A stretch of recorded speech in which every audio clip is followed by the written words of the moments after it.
Thank you very much for the introduction. My colleague is still getting his headset, but I'm more than happy to do the introductory part. As you have been here around for some time, if you have been here around for some time, you know that we are the third talk in a row on the Chinese internet. And it's a great honor, but also a great burden as two non-Chinese speakers to now speak to you about the Chinese internet. And we are very happy that we can also relate to a lot of the things that Professor Hu Yong and Zhang Peng, the founder of Geekpart, have already mentioned. As I said, we are Germans, and as Germans, what we can offer to you, we try to systemize everything. We draw little nice boxes and now try to put everything together, what you've heard so far if you've been around for some time. And then this is the message we would like to bring to you. What does it all mean for us here in Europe? So the topic of our talk this evening is Challenging Europe, how China is creating its own web. My name is Kristin Shi-Kupfer and my colleague is Hauke Gierow. We both work at the MERIX, the MacArthur Institute of China Studies. This is a private initiative, a private research institute based in Berlin. We have been established in October 2013. And what is special about us? We do research only on China, on contemporary China. A broad range of issues, the Chinese financial system, how does the Chinese economy will develop, what about social protests in China, but also about digitalization, digital dynamics in China. And what we do is provide solutions, ask questions and provide solutions for practitioners, not for academics only, but for people who are interested in China, like you are obviously, but also for decision makers. Sorry, it's not working or? Oh, okay. Oder ich nehme einfach die Ohrringe raus. Das ist noch besser, genau. Because I like the headset, sorry. And then I just take out my earrings. So this is also, okay. Cool, no problem. Sorry for that. As I said, we try to ask questions and provide solutions for people who really deal with China on a day-to-day basis, people who are interested into China, but also for decision makers in the political, economic, and social realm. So if you're interested about a little more about what we do, we have some flyers with us, and you're also welcome to visit our website, www.merix.org, not .org. We do believe that the Chinese internet is driven by three main dynamics. The first one is we have, and I think you had a good impression by that if you've been here for some time, by Zhang Peng, very enthusiastic netizens in China. This is the social aspect of it, and we will elaborate on that further on in the next 20 minutes. The second key driver is the Chinese government, what we call a technocratic governance. The Chinese government believes and uses the internet as one main aspect of their power play, of their propaganda strategy. And on the economic side, we have a very challenging, dynamic market, mostly driven by privately owned IT companies. I would like to start with the first key driver, the enthusiastic users, and there are three aspects to that. First of all, as you might already heard, Chinese netizens mostly access the internet via their smartphone. 85% of the 650 million internet users mainly access the internet via their smartphone. Only 40% roughly use their laptop or their tablet computer, and desktop computers, people use desktop computers to access the internet. It's about 60%. So really, most of the people read, pay, play, use various kind of apps using their smartphone.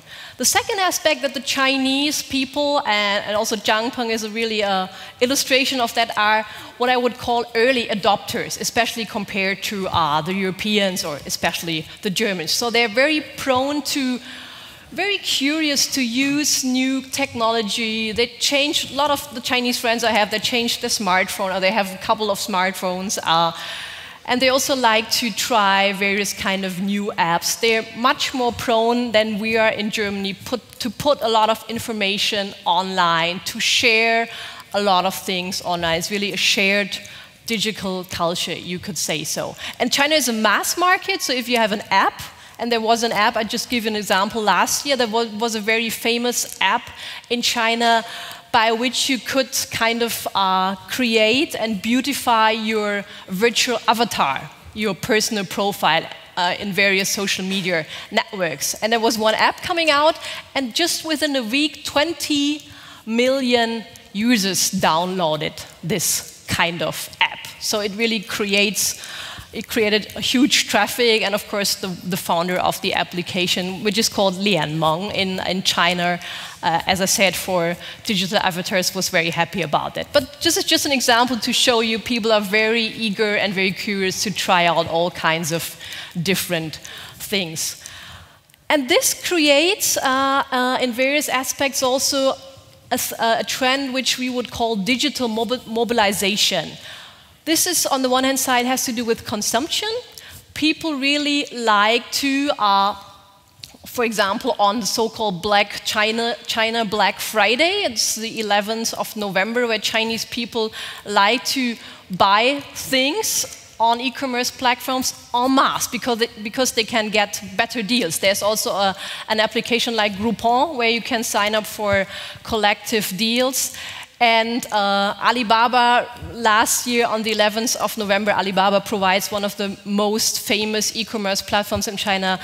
They made millions of dollars within 1 minute on 11th of November, because really everybody gets collectively on the internet and looks for deals and buys things. But of course also politically, Chinese users use social media networks to organize also protests, to organize charity activities.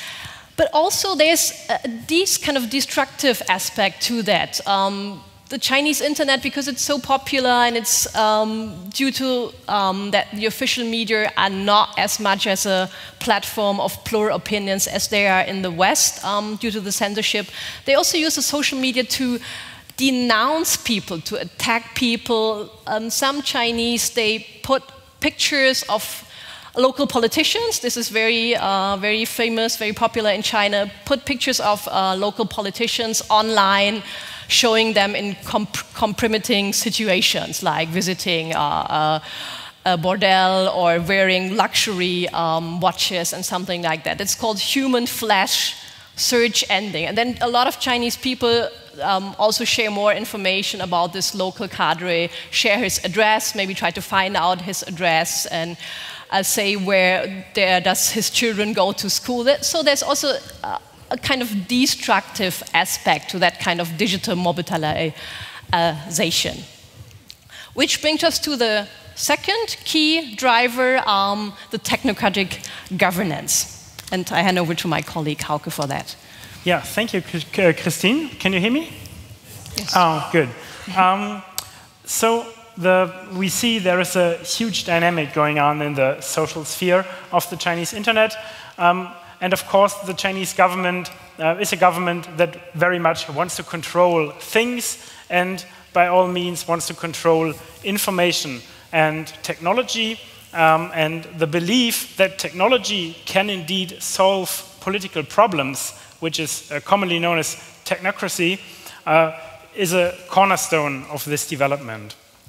So the Chinese government is not talking about digitalization of the economy, but about informatization. So what is the difference here? Digitalization is just maybe the application of a digital sphere to physical objects or processes. But informatization really means thinking about how is information created, how is information valued, and how does it really influence the political process, and how does this process interact with technology. And so the Chinese government does have a broad strategy and really puts a lot of effort into understanding how technology will shape the future of society, of the political system, and of the economy, of course. And I'd like to say that the Chinese government may be one of the most of the governments in the world that is thinking most about how to approach this rapid technological change.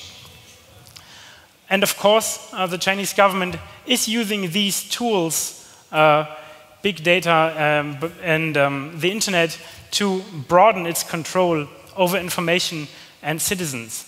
One very important example of this is the so-called social credit system that the government wants to introduce. The social credit system started out as being just a ranking of who pays their bills on time and who not. But it is now evolving rapidly, and in the end, it shall encompass a big picture of every Chinese person, rating their financial situation, but also rating how they behave online, which people do they interact with, what kind of comments do they leave on websites and on social media, and what kind of articles do they read. And all these information should be gathered through working with internet companies, but also through the state propaganda apparatus and the police apparatus. And so this is really a big dystopian project that the Chinese government is undertaking and is right now working on to create this. And then there is a third aspect that comes into play when talking about how to control information, and that is IT protectionism. Of course, Western software is most of the time closed source software, so when you look at Microsoft Windows, for example, the Chinese government cannot look into the system and see how does it operate, and it is therefore said to be a threat to national security. And so the Chinese government actually banned Windows 8 from government computers this year, or last year, and is seeking to replace more and more software in companies, but also in the bureaucracy, with Chinese alternatives. And so, of course, this is a huge threat to Western companies who want to earn a lot of money in China, and some do, but the question is, can they carry on to do that? And this, of course, leads to the question, if there is a protectionism and if more and more foreign IT companies are shut out, what kind of alternatives are there? How is the Chinese IT industry working, and what are the developments? This brings us to the third key driving factor, the economical aspect. It's a very dynamic but also very challenging market. And of course, on the one hand side, the Chinese IT entrepreneurs are quite happy that the Chinese government, through these protective measures, also help them to develop their own applications, their own services, because most of the US services are not available in China. But so that has created a huge, what Zhang Peng has called geek spirit or entrepreneurial spirit. We have a lot of Chinese cities which really are the Chinese versions of Silicon Valley, in Beijing, in Guangzhou, also in Shanghai, and also smaller cities.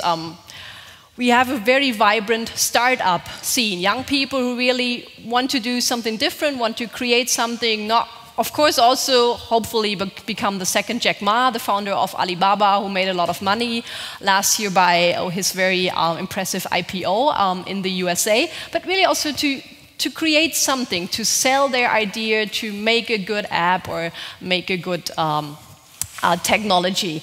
And this is also fostered by the Chinese government. As I said, they provide infrastructure in various kind of cities, office spaces, also tax policies related to that. Because the Chinese government wants to, on the one hand side, solve the employment issue in China, which is among especially young academics, a problem. People tend to look for jobs and don't find appropriate ones. So this is one aspect to that.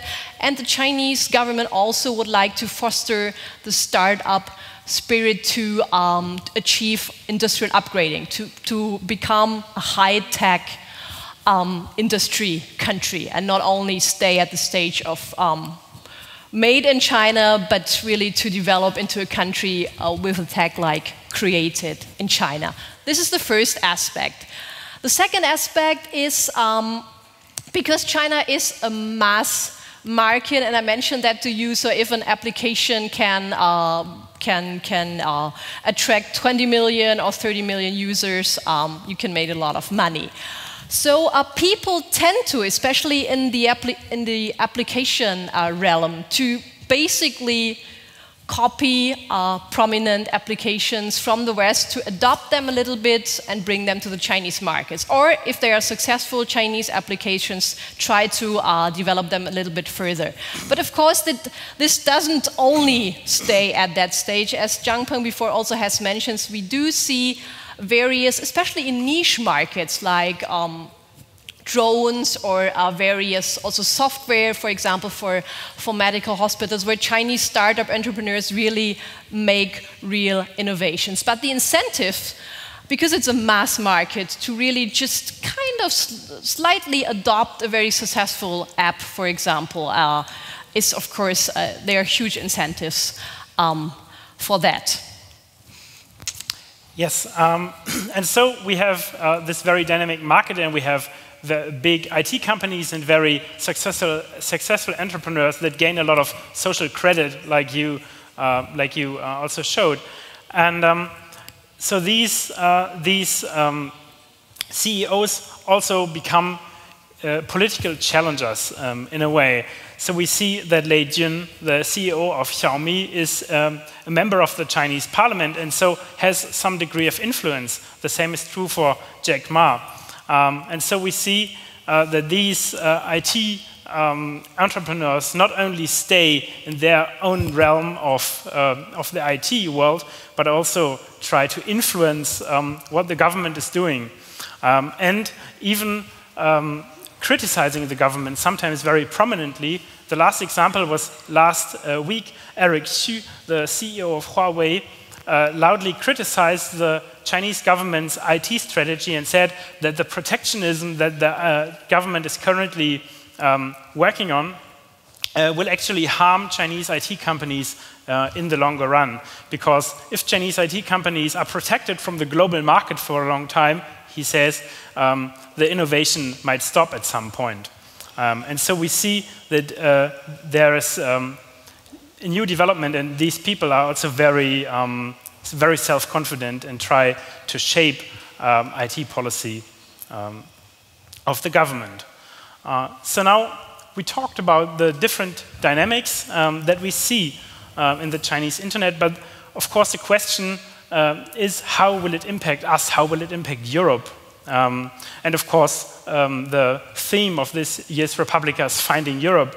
And so what does Europe has to deal with? So we have 3 points that we want to make. The first is we will see more and more Chinese standards. We will see Chinese standards in IT products.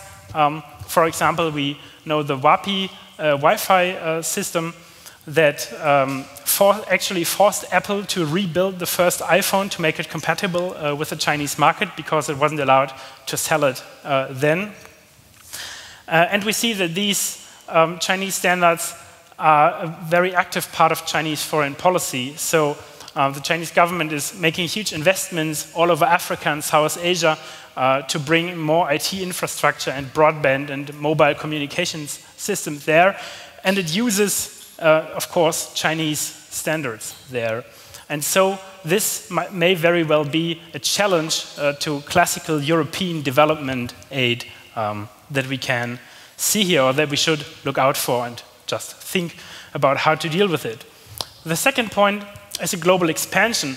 And of course, as these IT giants grow, they will become more prominent or even more prominent in the West. Huawei is, of course, here for a long time. I think anybody in the room here will have used the Huawei base station. Probably this today, when using the telephone, some may even use a telephone by Huawei, by ZTE, or by Lenovo. And so this is, of course, true. But the next step that is coming that we see is Chinese e-commerce companies like Alibaba has been talked a lot. They are currently also expanding over to Europe, and they build a lot of logistics networks. And the third and last aspect we would like to mention is the very unique digital ecosystem that has evolved in China due to, of course, on the one hand side, the protectionist policy of the Chinese government, but also due to the really huge demand and the thirst for new applications by the Chinese users. And that does mean for us, for example, when we travel to China, we have to deal and we have to use completely different applications. We better should get used to WeChat, because WeChat, the not only instant messaging application, Zhang Peng already have mentioned, because nowadays in big cities you also use this as a platform to, for example, call taxis, to make reservations in restaurants, and also to connect with Chinese business partners. These days you don't have, or fewer people have really name cards, but you just show your WeChat account and you can evolve it into a QR code, and you just say, oh, nice to meet you, please scan my QR code from my WeChat account. So we really, if we go to China, if we deal with Chinese people, we definitely have to get used to these, sometimes, as I said, very innovative and very cool also applications, and of course also for German and European businesses, because the Chinese are also coming to Europe frequently, and we are happy with that as tourists, as students, and also they are used to using very different applications. They don't use PayPal, they use Alipay. And Alipay, which belongs to Alibaba, the company by Jack Ma, they also make a huge effort now to go into the American market. And as we see, they also already have started an e-commerce platform called AliExpress here in Europe. Of course, to cater the needs of the foreign customers, but also to the Chinese customers who might live here. So this is our third and last aspect that we really have to, also probably get used to and deal with a very different set of applications and software services. Thank you very much for your patience, for your interest, and we're happy to take your questions if you have any.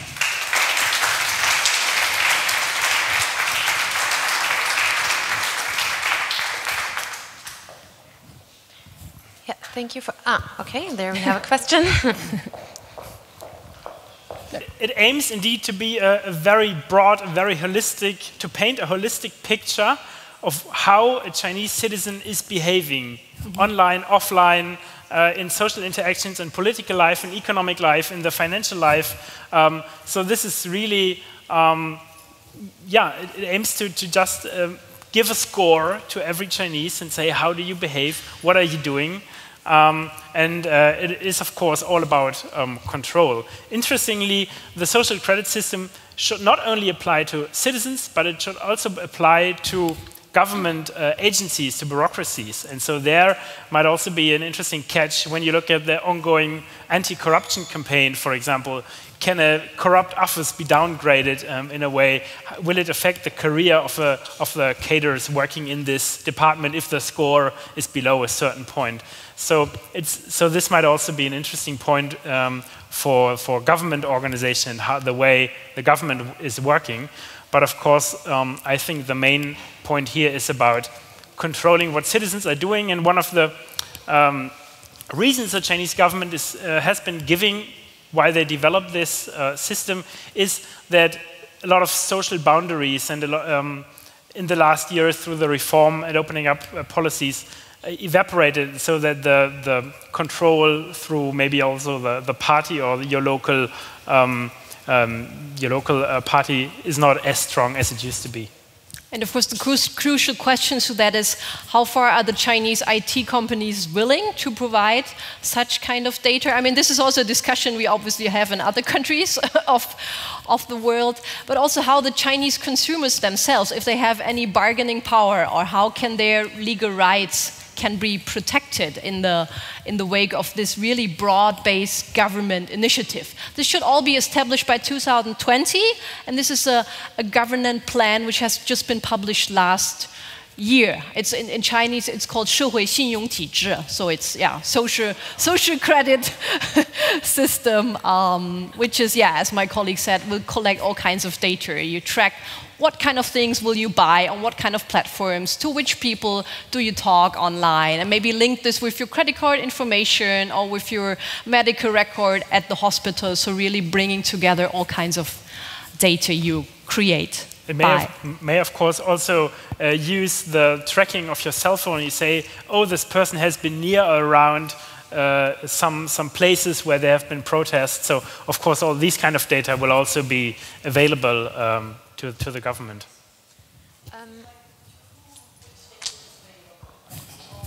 Sorry? Sorry, we're a bit over time already. Oh, sorry. Okay, we can. Okay, thank you very much. Thank you. Okay. Well, thank you.